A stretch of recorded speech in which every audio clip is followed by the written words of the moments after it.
नमस्कार प्यारे विद्यार्थियों, डीजे सर क्लासेस के इस ऑनलाइन चैनल पे आपका फिर से स्वागत और अभिनंदन है। हम पढ़ रहे हैं हिंदी और हिंदी में अब चल रही है हमारी क्रिया। क्रिया कितनी महत्वपूर्ण है, आप ये अभी विगत एग्जाम हुए हैं उसमें दिए गए प्रश्नों से पता चलता है। यानी क्रिया से हमेशा दो प्रश्न आते हैं, जैसे हमारे संधि समास में से आते थे और वाच्य में से आते थे। यानी जो पिछली क्लास में हमने पढ़ी थी संधि समास और वाच्य, ठीक है, तो वहां से भी हमारे दो प्रश्न आए थे। क्रिया में से भी हमेशा आपके प्रश्न सदैव ही बनते हैं। ऐसा नहीं है कि क्रिया का टॉपिक को अगर हम छोड़ दें तो आपके क्रिया में से प्रश्न नहीं आएंगे। क्रिया में से ही हमेशा आपके प्रश्न बनते हैं। मैं उन्हीं टॉपिकों को पहले ले रही हूँ जहाँ से आपके प्रश्नों के आने की संभावनाएं ज्यादा होती हैं। तो क्रिया आपका ऐसा प्रकरण है जहाँ से प्रश्न आता ही आता है। पिछली क्लास में हमने क्रिया की परिभाषा देख ली थी, क्रिया की भूमिका देख ली थी, क्रिया होती क्या है वो समझ ली थी। क्रिया क्रिया हम दोबारा इसको एक बार रिवीजन देख लेते हैं। क्रिया क्रिया क्या है? कार्य। क्रिया क्या है? कार्य। आज आज हम क्या करेंगे? क्रिया के प्रकारों पर चर्चा करेंगे। क्रिया के प्रकारों पर चर्चा करेंगे, ठीक है। देखते हैं। क्रिया यानी कार्य, यानी वाक्य में आए ऐसे शब्द विशेष जिससे कार्य करने का क्या हो, आपका बोध हो। आपका क्या हो रहा है? कार्य हो रहा है। वो क्या, वे शब्द विशेष क्या कहलाते हैं? आपके क्रिया कहलाते हैं। अर्थात आपका वाक्य में ऐसे शब्द जिनसे पता चलता है कि कार्य हो रहा है या नहीं, ऐसे शब्दों से हमें क्रिया की अनुभूति होती है, यानी बोध होता है। चलिए, क्रिया मैंने आपको बता दिया, यानी कार्य। कार्य करने या करने वाला, यानी आपको कार्य का करने वाला नहीं आएगा, करने वाला तो आपका कारक होता है। कार्य का करने का बोध होता है, वो आपकी क्या कहलाती है? आपके क्या होती है। चलिए, क्रिया के हम प्रकारों पर चर्चा करते हैं। क्रिया के प्रकार, जैसे कि आप सारणी देख ही रहे हो। क्रिया के प्रमुखता आपके तीन प्रकार माने गए। प्रकार माने गए हैं तीन। नंबर एक आता है आपके कर्म की दृष्टि से। नंबर दो आता है आपके पास प्रयोग या संरचना की दृष्टि से। और नंबर तीन आता है आपके अन्य। देखिए, जो प्रश्न बनने की संभावना ज्यादा होती है वो कर्म की आती है, लेकिन हमें आपके प्रेरणात्मक और पूर्वकालिक क्रिया, संयुक्त क्रिया और आपकी अन्य क्रियाओं का भी ज्ञान होना अति आवश्यक है, क्योंकि प्रश्न आपके इधर से भी बनते हैं, लेकिन आपकी ज्यादा आपकी जो संभावना होती है वो आपके यहाँ से होती है। तो आप हम देखेंगे आपके क्रिया। तो देखते हैं, नंबर एक है आपकी कर्म की दृष्टि। कर्म की दृष्टि से जो क्रिया है उसको प्रमुखता दो भागों में विभाजित किया गया है। नंबर एक है आपका अकर्मक, पर एक है आपकी अकर्मक क्रिया। नंबर दूसरी है आपकी सकर्मक क्रिया। अकर्मक क्रिया यानी नाम से ही पता चला अकर्मक। आ आ यानी नहीं, आ यानी नहीं। कर्म, जहां आपका कर्म नहीं होता, ऐसी कौन सी होती है? अकर्मक क्रिया होती है, जहां पर क्या होता है? आपका कर्म नहीं होता। यानी ऐसी क्रियाओं में कार्य का सीधा प्रभाव किस पे पड़ता है? कर्ता पर पड़ता है। यानी जो क्रिया हो रही है, कार्य जो हो रहा है, ये क्या है? आपका कार्य। ये इसका सीधा प्रभाव किस पे पड़ता है? कर्ता। यानी यहाँ पे आपका स्वयं पर प्रभाव पड़ना, पर स्वयं पर प्रभाव पड़ना क्या कहलाता है? आपका अकर्म। जैसे कि मैंने बताया आपका कर्म की दृष्टि। कर्म क्या है? कर्म होता है काम। काम, कर्म यानी अब मैं क्या कर रही हूँ? मेरा कर्म कर रही हूँ, मेरा काम कर रही हूँ। अब आप कहोगे कि मैडम आपने क्रिया का अर्थ भी यही बताया। क्रिया क्रिया होती है आपका कार्य, ठीक है।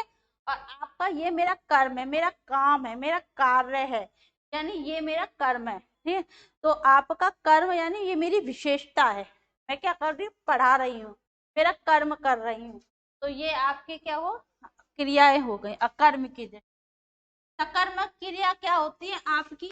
यहाँ पर आपके ता का अर्थ होता है आपका सहित। ता का अर्थ होता है सहित और कर्म का होता है आपका कर्म। जहाँ ऐसे वाक्य विशेष जहाँ पर कर्म पाया जाता है, अकर्मक यानी कर्म रहित, जहाँ पर कर्म नहीं होता, और सकर्मक यानी आपका जहाँ पर कर्म होता है यानी कर्म। तो सकर्मक क्रियाएं जहाँ पर आपके, इसको भी दो भागों में बांटा गया है। एक है आपके एक कर्मक यानी एक कर्म मिलेगा, ऐसे वाक्य होता है जिसमें एक ही कर्म मिलता है।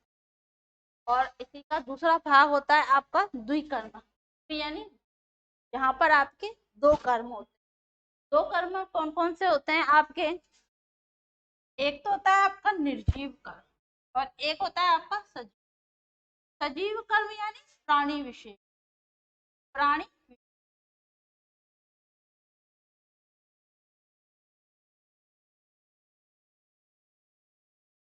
और निर्जीव कर्म यानी अप्राणी विशेष, अप्राणी। ठीक है, तो आपके सकर्मक क्रिया कौन सी होती है आपके? एक कर्मक यानी जहाँ एक कर्म होता है, त्रिकर्मक यहाँ पर आपके ऐसे वाक्य जहाँ पे दोनों ही आपके कर्म होता है। और जब हम निर्जीव कर्म की में बात करते हैं तो हमारा क्या, जब हम प्रश्न करते हैं क्या, तो हमें उत्तर हमें किस में मिलना चाहिए? जब हम प्रश्न करेंगे किसको, जब हम कर्म कितना है जब देखते हैं क्या और किस करते हैं ना, तब हमें सजीव कर्म आना चाहिए। तो हम आगे चर्चा करेंगे बाद में। फिर आता है हमारे दूसरा प्रयोग या संरचना की, तो ये संरचना की दृष्टि है, यानी इसकी संरचना है प्रयोग है, उसके आधार पर इसको बांटा गया है। नंबर एक बांटा था अपना कर्म, यानी इसमें कर्म की विधानता है या ऐसी क्रियाओं में। ठीक है, दूसरी आती है संयुक्त प्रयोग या संरचना, इसमें आपका पहला भाग आता है संयुक्त, यहाँ पे आपकी दो क्रियाएं एक साथ संपन्न होती हैं, इसीलिए आपसे संयुक्त क्रिया। प्रेरणात्मक क्रिया आपकी होती है जहां पर हम आज्ञा देकर कार्य करवाते हैं, क्या देकर? आज्ञा देकर कार्य कर, तो वो कौन सी क्रियाएं होंगी आपकी? प्रेरणात्मक क्रिया। आज्ञा देकर या फिर हम कह सकते हैं आपके निर्देश देकर ऐसे कार्य करवाते हैं, वो किसमें आएंगे? सारे वाक्य प्रेरणात्मक। पूर्वकालिक क्रियाओं में आपके दो क्रियाएं एक साथ होती, वह सोकर उठ गया, तो पहले एक कर्म क्रिया करी उसने, उसके बाद तत्पश्चात तुरंत दूसरी क्रिया हुई। ठीक है, यानी एक खत्म होने के तुरंत बाद ही दूसरी क्रिया जहाँ स्टार्ट हो जाती है वहां आपकी क्या आती है? पूर्वकालिक क्रिया। पूर्वकालिक क्रियाओं की अपनी एक विशेषता होती है, इसी तरह आपकी प्रेरणात्मक क्रियाओं की भी एक पहचान होती है, होती है। आगे चलते हैं हम कृतन अन्य क्रिया, यानी इसका जो तीसरा भाग है वो है आपके अन्य। पहला आएगा आपका कृदंत, नंबर एक है आपके पास कृदंत क्रिया। कृदंत क्रिया को भी दो भागों में बांटा गया है, समापिका। कृदंत कहते हैं किसे? ऐसी क्रिया विशेष जहां पर आपके प्रत्यय, कृदंत क्या है? प्रत्यय, प्रत्यय जोड़ने से आपकी क्रिया की समाप्ति होती है, वो क्या कहलाती है? तो भी दो भागों में बांटा गया है, समापिका और असमापिका। समापिका पता चलता है कि आपकी क्रिया समाप्त हो गई है, असमापिका पता चलता है कि आपकी समाप्त नहीं हुई है। फिर आती है आपकी नाम धातु, तात्कालिक क्रिया, क्रिया, अनुकरणात्मक क्रिया, अपूर्ण क्रिया और आपकी पूर्ण। प्रकार आपके ये जो क्रियाएं होती हैं वो आपकी कितनी होती हैं? 4, 5 और आपके 7 होती है। तो दोबारा हम एक बार और स्टार्ट करते हैं, इसको देखते हैं। मैंने आपको क्रियाओं के प्रकार बता रही हूँ, क्रिया के भेद समझा रही हूँ, क्रिया के टाइप्स बता रही हूँ, यानी आपके क्या बता रही हूँ मैं? क्रिया के टाइप, इंग्लिश में बात करें तो क्रिया के हम क्या कर रहे हैं? टाइप्स। तो ये क्या है आपके टाइप्स। और क्रिया को मैं एक शब्द आपके इंग्लिश में ये आपके बात करें तो आपके ये आपके क्रिया के मैंने बताया आपके भेद। कर्म की दृष्टि से आपका कर्म प्रधान है, प्रयोग या संरचना की दृष्टि से आपके, फिर आपके बात होती है अन्य, ये है आपके प्रकार। तो आगे बात करते हैं हम, नंबर एक पर चलेंगे हमारी कर्म की दृष्टि से क्रिया।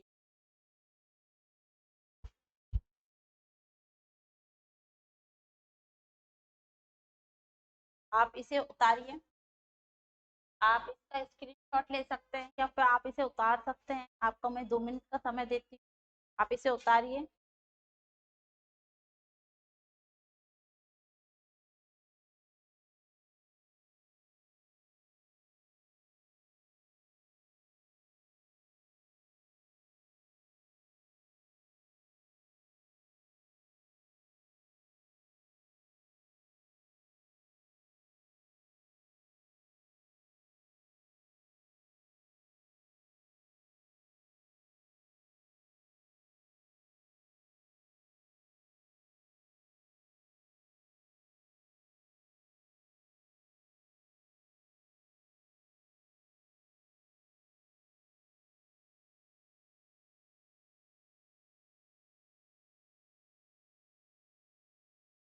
चलिए, आपने उतार लिया होगा, यानी आपको मैंने सारणी बना के समझाई है, ये आपको समझ में आ रही होगी। आगे बात करते हैं, हम नंबर 1 पॉइंट पे चलते हैं हमारी कर्म की दृष्टि से। ये बहुत ही आपके महत्वपूर्ण आपका प्रकरण चल रहा है। यहाँ से आपके अगर आपने क्रियाएं समझ ली तो मैं नहीं मानती आप आपको इसमें क्रियाओं से संबंधित प्रश्नों में कभी भी गलती कर सकते हो, क्योंकि क्रिया जब हम करेंगे ना तो क्रिया में आपके पहचानना आवश्यक है क्रिया होती क्या है। अकर्मक और सकर्मक क्रियाओं में भेद में हम कभी कंफ्यूज हो जाते हैं।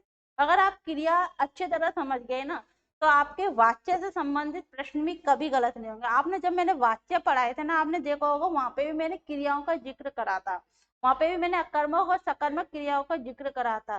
तो वो आपके क्या थे यहाँ पे, यही चीज। अकर्मक और सकर्मक अगर आप क्रिया अच्छी तरह समझ लेते हो, आपके दिमाग में आ जाएंगे हाँ ये अकर्मक है या सकर्मक, तो आप क्या कोई भी प्रश्न गलत नहीं हो सकता। ठीक है, तो चलते हैं हम आपके नंबर 1 कर्म की दृष्टि से।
नंबर 1 जो पॉइंट चलेगा हमारा, क्रिया देख रहे हैं हम, क्रिया का जो पहला टाइप्स है या हम भेद है, आपका प्रकार है, वो है आपके कर्म के आधार, कर्म के आधार पर।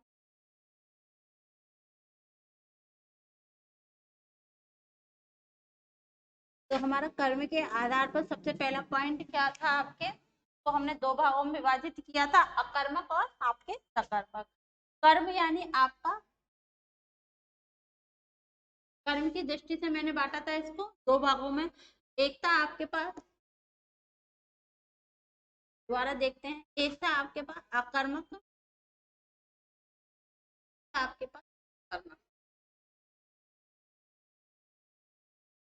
ठीक है, अब हम बात कर रहे हैं आपके अकर्मक के बारे में, तो देखते हैं कर्म, अकर्मक क्रिया।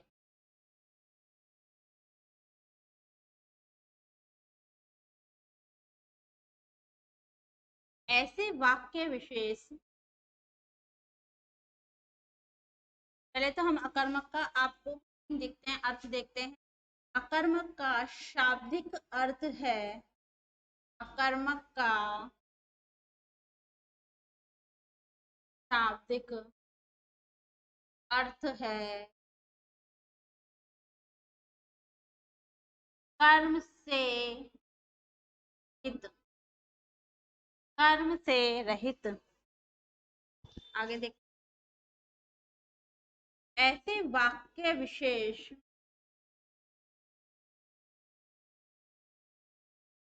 ऐसे वाक्य विशेष जहाँ ऐसे वाक्य विशेष जहाँ ना तो कर्म होता है, ना जहाँ ना तो कर्म होता है और ना ही वहाँ कर्म की और ना ही वहाँ कर्म की आवश्यकता आवश्यकता होती है। आवश्यकता होती है। ऐसे वाक्यों में ऐसे वाक्यों में क्रिया का सीधा प्रभाव सीधा प्रभाव स्वयं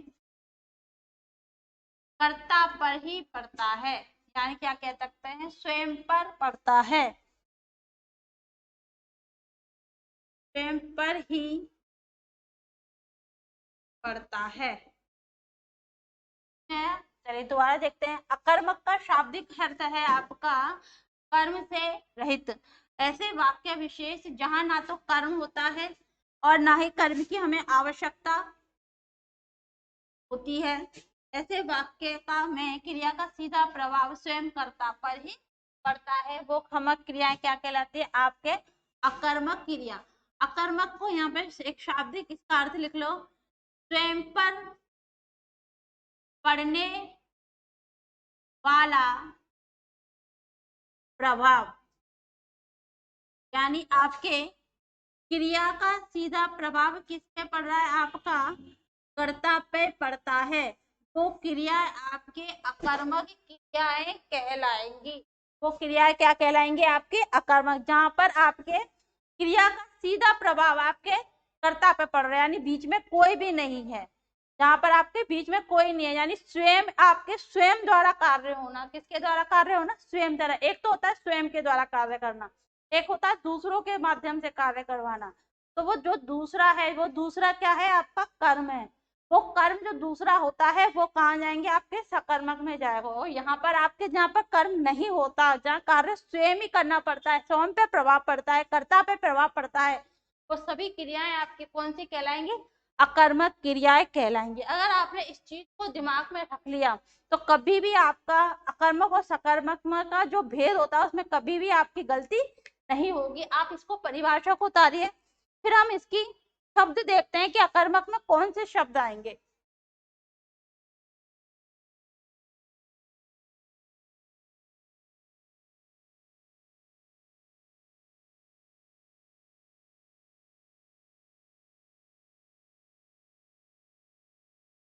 चलो देखते हैं हम अकर्मक से संबंधित उदाहरण।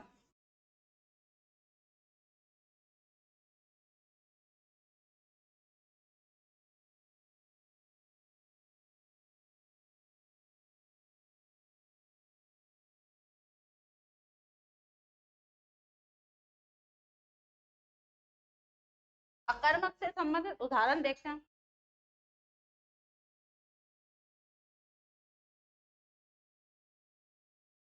देखिए नंबर 1, मैं आपके लिए वाक्य लिख रही हूँ।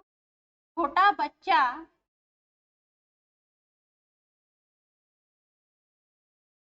रो रहा है। आपको ये देखना है कि इसमें आपकी क्रिया कौन सी है, अकर्मक है या सकर्मक है। छोटा बच्चा रो रहा है, इसका दूसरा रूप है छोटा बच्चा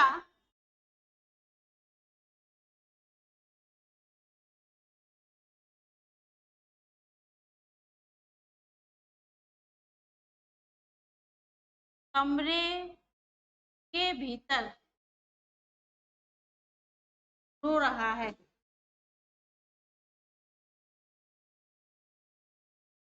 एक बार तीसरा लिखना, छोटा बच्चा कमरे के भीतर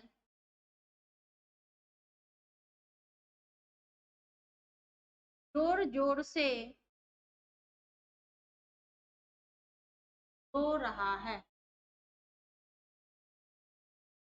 जब इस प्रकार के वाक्य आते हैं ना तो बच्चा कंफ्यूज हो जाता है कि इसमें कर्म कौन सा है।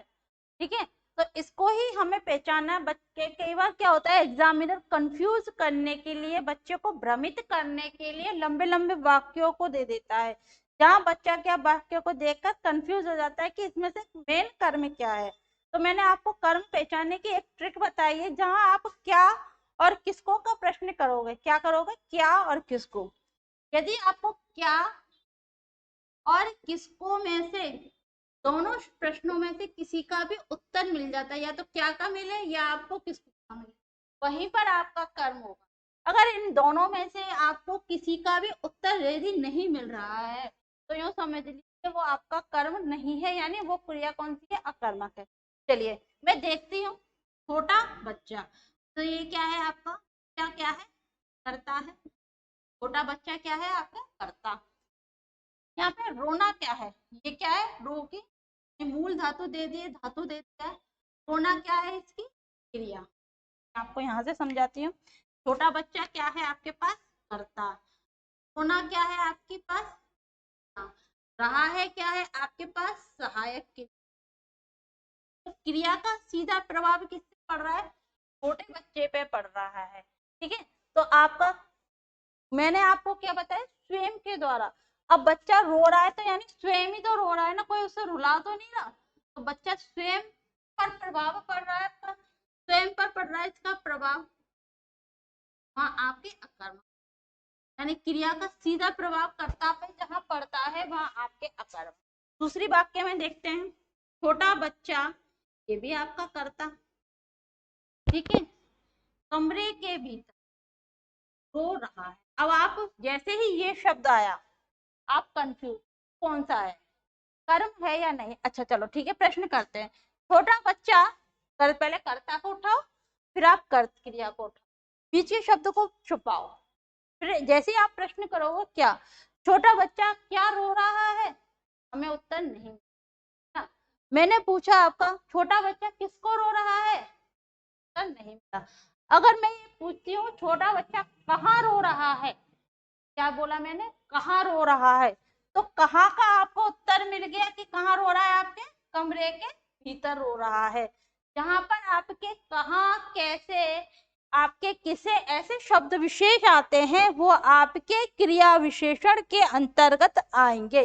याद रखना, जब हम क्रिया विशेषण पढ़ेंगे तब हम इन चीजों को देखेंगे। तो बच्चा कहाँ रो रहा है? आपके कमरे के भीतर। तो यहाँ पर आपका क्या का जवाब नहीं मिला, कहाँ का जवाब मिला। यहाँ की क्या है आपका? स्थान विशेष है। रोना क्या है आपके पास? रोना क्या है? यह है आपके पास क्रिया। रहा है क्या है? सहायक क्रिया। चलिए दूसरा देखते हैं, तीसरा। छोटा बच्चा, वही बात करता है। कमरे के भीतर क्या है? स्थान विशेष है। आपका यहाँ पर हमें कहाँ का जवाब मिलना है? जोर जोर से रो रहा है। जोर जोर से कैसे रो रहा है? जोर जोर से। कौन सी बात? रीतिवाचक क्रिया विशेष। ठीक है, आपका कौन सा है? रीतिवाचक क्रिया विशेष। ये कौन सा है आपका? क्रिया विशेषण है। क्रिया की क्या बताई यहाँ पे? विशेषता बता दी, यानी वो यहाँ पर आपका सकर्मक क्रिया नहीं है, ये भी आपका क्रिया की विशेष। रोना क्या है? आपकी मेन की। और रहा है या क्या है? आपकी सहायक। यानी इस प्रकार के जो वाक्य दिए गए होते हैं वहां पे कर्म नहीं है, वो आपको भ्रमित करने के लिए, कंफ्यूज करने के लिए आपके लिए इस प्रकार के वाक्यों का चयन किया जाता है, जैसे कि बच्चा कंफ्यूज हो जाए। तो ये वाक्य पूरा के पूरे, ये तीनों जो वाक्य मैंने दिए हैं वो क्या है? आपका अकर्मक वाक्य ही है, अकर्मक ही है। क्योंकि यहाँ पर आपके, मैंने कंफ्यूज करने के लिए आपको इन शब्दों को दिया। ये क्या है? कमरे के भीतर स्थान विशेष है। यहाँ कहाँ रीतिवाचक, आप सॉरी, आपके क्रिया की विशेषता बता दी। यहाँ पे ये भी आपकी क्रिया की विशेषता बता दी। यहाँ पे आपके स्थान बोधक शब्द का इस्तेमाल कर दिया है। ये शब्द कहाँ आएंगे आपके, हैं आपके सकर्मक क्रिया, नहीं है आपके अकर्मक। आगे दूसरा उदाहरण देखते हैं हम अकर्मक का ही।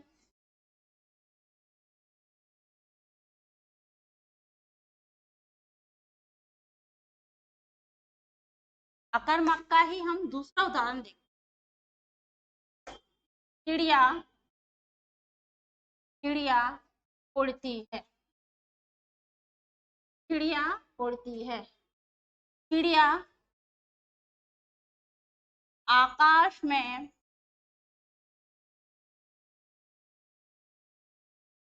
उड़ती,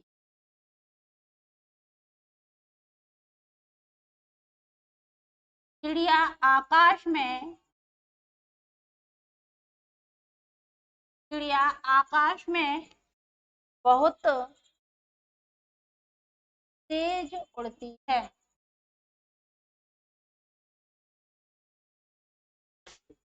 चिड़िया आकाश में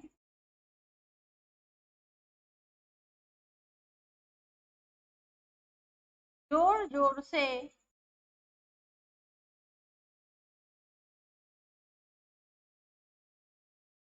बहुत बहुत तेज है।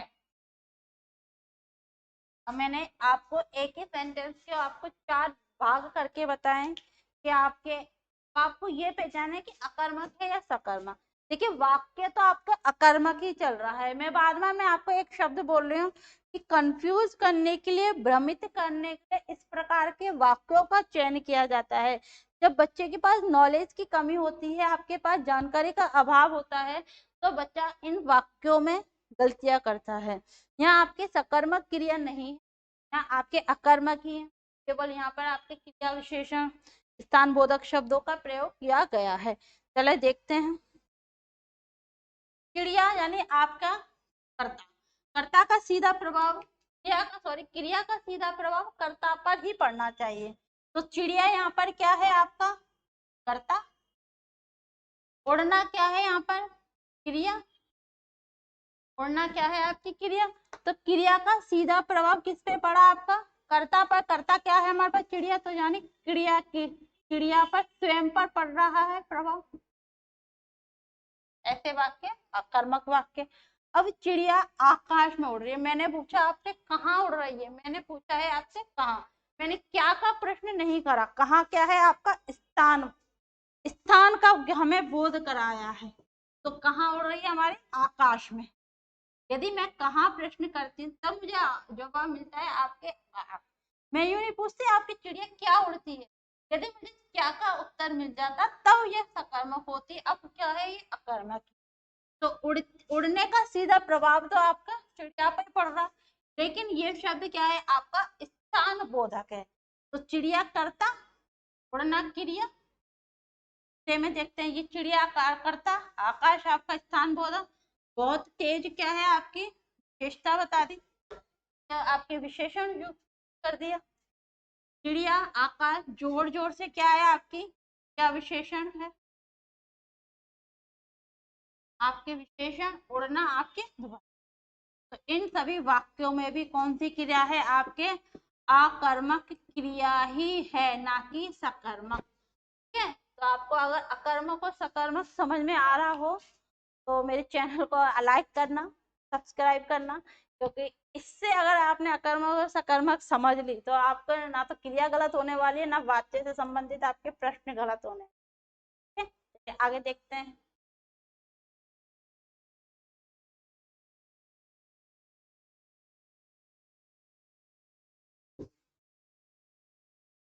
अब मैं आपके लिए अकर्मक क्रिया से संबंधित उदाहरण बताती हूँ।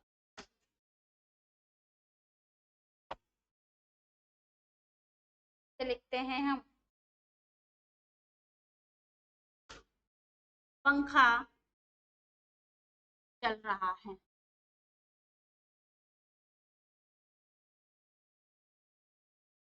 बालक सो रहा है,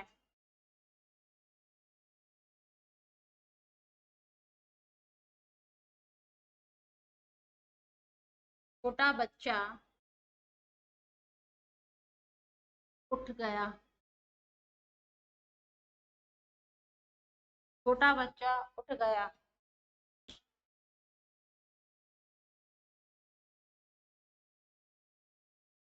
बच्चे नदी में नहाने जाते हैं।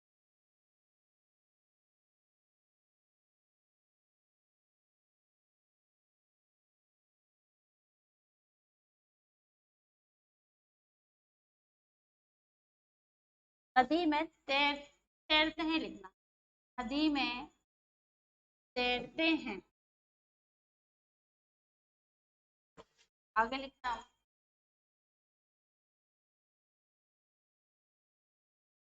छात्र जोर जोर से छात्र जोर जोर से चिल्लाते हैं।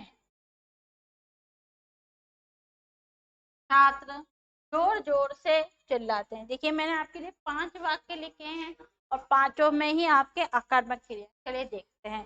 पंखा चल रहा है। पंखा चल रहा है तो चलना क्या है आपके पास? क्रिया। यह क्या है आपकी सहायक क्रिया। पंखा क्या है आपके पास? कर्ता। तो क्रिया का सीधा प्रभाव किस पे पड़ रहा है? कर्ता पे पड़ रहा है, यानी स्वयं पर पड़ रहा है प्रभाव। तो ऐसी क्रिया क्या कहलाती है? आपके अकर्मक। बालक सो रहा है, या बालक क्या है आपके पास? कर्ता। अब सो कौन रहा है? बालक स्वयं ही तो सो रहा है। अगर मैं कहती माँ बालक को सुला रही है तो वहां आपके सकर्मक क्रिया हो जाती है। यदि मैंने मान लो इसका एक रूप लिखा आपके पास, माँ बालक को सुला रही, तो अब मैं आपसे प्रश्न करूंगी कि माँ किसको सुला रही है? मैंने बालक को छुपा दिया, मैंने बोला बालक किसको सुला रही है? को का आपके पास उत्तर मिला कि बालक को सुला रही है। को का उत्तर मिला आपको बालक को। और बालक क्या है आपके पास? सजीव कर्म है। हमेशा किसको के लिए आपके पास सजीव कर्म में ही उत्तर आएगा। तो कौन सी क्रिया हुई आपके पास? सकर्मक। लेकिन यहाँ पर क्या है? सीधा क्रिया का प्रभाव कर्ता पे पड़ रहा है तो अकर्मक। छोटा बच्चा उठ गया। उठना क्या है आपकी क्रिया। क्रिया तो बालक स्वयं ही तो उठा है। बच्चे नदी में। नदी क्या है आपका? स्थान बोधक। तैरना क्या है आपकी क्रिया। तो सीधा प्रभाव बच्चों पे पड़ रहा है।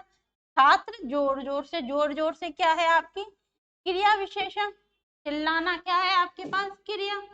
तो चिल्ला तो बच्चे ही रहे ना। अब वो कैसे भी चिल्लाए, जोर जोर से चिल्लाए, धीरे धीरे चिल्लाए, तो ये कौन चिल्ला रहा है? बच्चे ही आपके चिल्ला रहे हैं। तो ऐसे वाक्य क्या होंगे आपके? अकर्मक के अंतर्गत ही आएंगे। चलिए आगे देखते हैं हम। अकर्मक क्रिया युक्त आपके शब्द, यानी आपके कौन कौन से वे शब्द होते हैं जो अकर्मक के अंतर्गत आएंगे। ये मैंने आपके कुछ उदाहरण बताए थे। अगर आप अकर्मक और सकर्मक क्रिया से संबंधित प्रश्नों को हल करना चाहते हैं, यानी क्रिया से संबंधित अगर आप प्रश्नों को हल करना चाहते हैं, तो आप डीजे सर क्लासेस के ऐप पे जाइए। वहाँ आप टेस्ट 1 के नाम से आप ऐप को डाउनलोड कीजिए। आप डीजे सर क्लासेस के ऐप पे जाइए, वहाँ आप टेस्ट 1 को खरीदिए। वहाँ आपको 4,500 आपके प्रश्न हैं आपके सिलेबस से संबंधित। वहाँ आप प्रश्नों को हल कीजिए और खुद को ही पता चलेगा कि आपकी तैयारी किस स्तर पर चल रही है। तो आपको क्रिया हुआ, वाच्य हुआ, संधि समास हुआ, और भी आपके प्रकरण हुए, वो सब आपके टेस्ट 1 पे पड़े हुए हैं। तो मात्र आपके 1 रुपए में है, बिल्कुल आपके निःशुल्क, कोई भी इसका चार्ज नहीं है। केवल आपकी तैयारी बेहतर बनाने के लिए इसको चालू किया गया है। देखते हैं हम अकर्मक से संबंधित और कुछ शब्द।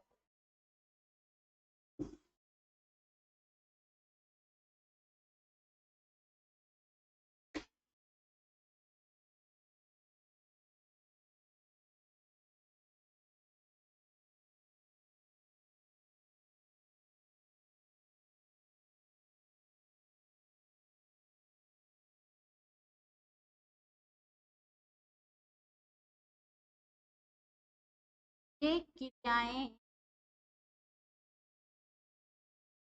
सदैव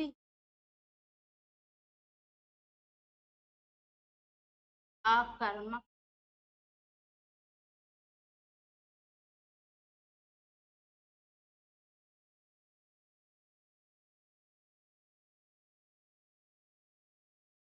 कौन कौन से ऐसे शब्द हैं, ऐसी कौन कौन सी क्रियाएं हैं जो सदैव ही आपके अकर्मक होती है?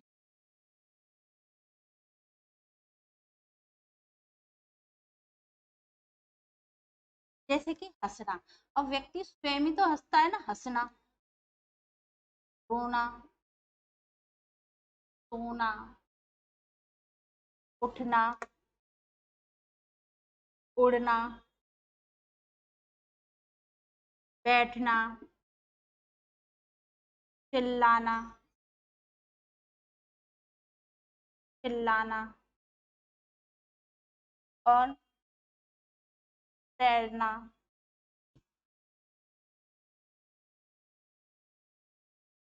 लेटना, दौड़ना, भागना, यानी ये शब्द विशेष आपके किसमें आएंगे? अकर्मक के अंतर्गत आएंगे। ये सारी क्रिया कौन सी हैं? आपके अकर्मक ही हैं। ये क्या है आपके पास? अकर्मक क्रिया।